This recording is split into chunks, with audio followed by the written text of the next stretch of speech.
In this video, I'm going to discuss some details in regards to the positioning of your legs when you are in the armbar position. The reason being I thought it was important to address this issue, especially for beginners, because I saw so many conflicting things in regards to this subject. Some people will say cross your ankles. Some people say never ever cross your ankles. So hopefully using the principles of postural alignment, I can help clear up this confusion in regards to the leg positioning. The first thing to understand is that when somebody is in the armbar position and they start to protect their arms, a person, unless they're extremely disconnected from their own body here, will never put themselves in a position that is biomechanically weak here. Alright, so what they will do, or most people will do, is let's say they hug their arms. So when they hug their arms like this, they will often, once again, put themselves in what they feel is strongest, which is not putting themselves in a position that their body is deviated. So it is extremely important in the leg positioning of your armbar that we create a postural deviation. When I have the arm in this position, what I want to do is to take the leg that is on the side of his head. I want to pull this tricep up and put my ankle and lower part of my shin underneath his shoulder. Then what I do is I want to cross my ankles and using my right leg here, the leg that is on the other side of the arm, and pull in, to help pull in on his shoulder. Alright? So, what this does here is that instead of having his shoulders being flat on the ground like this, it crunches his shoulder in. It rounds his shoulder forward, creating a postural deviation.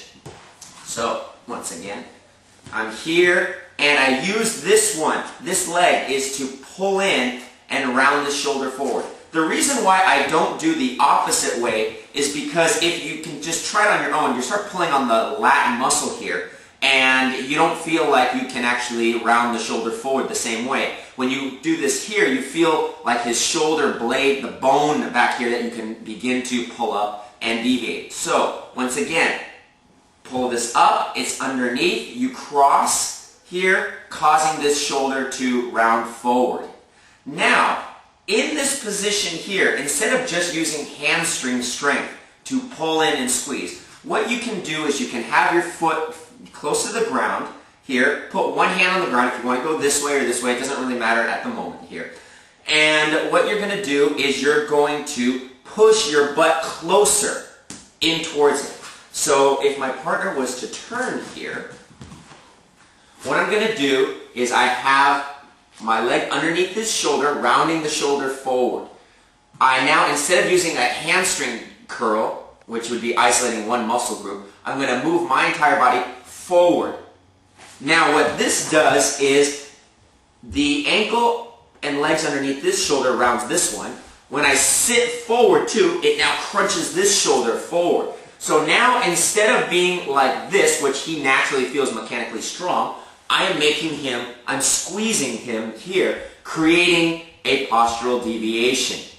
Now, once I am in this position, I want to make sure, and this is something that a lot of people make a mistake on, or they don't do, that's missing, is that you want to put your abdominal belt line area against his tricep here.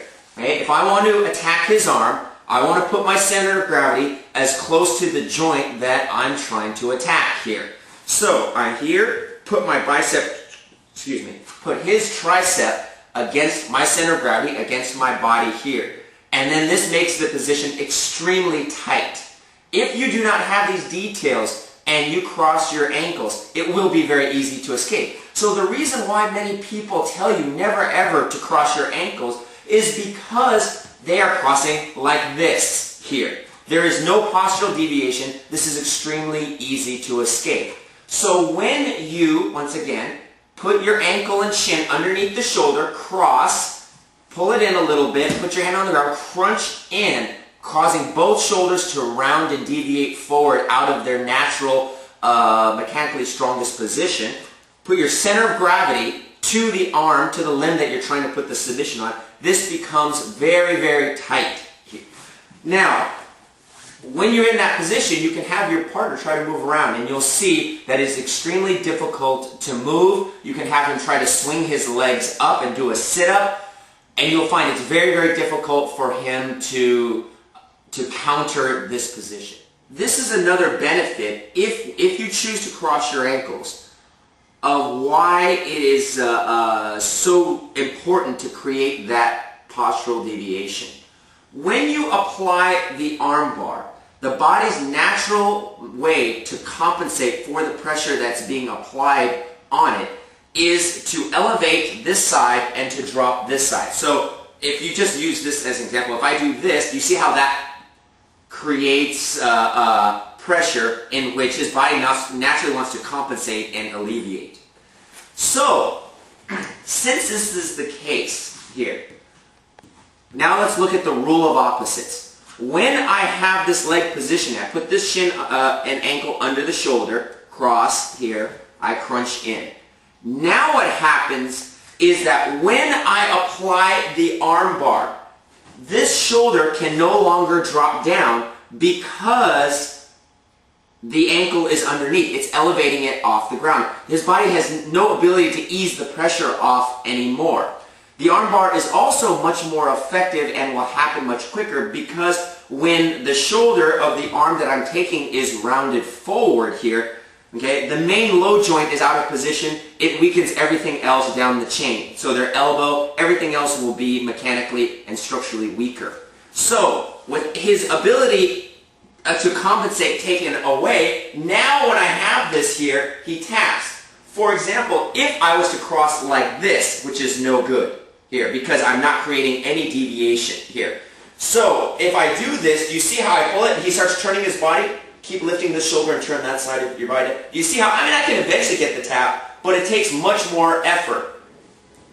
But once again, when I have here, and I crunch in, I lay back, he tries to turn to ease his pressure. There is no easing of the pressure because you take away the body's ability to compensate and the submission comes faster. So the question often arises, when should we not cross the ankles and round the shoulder forward?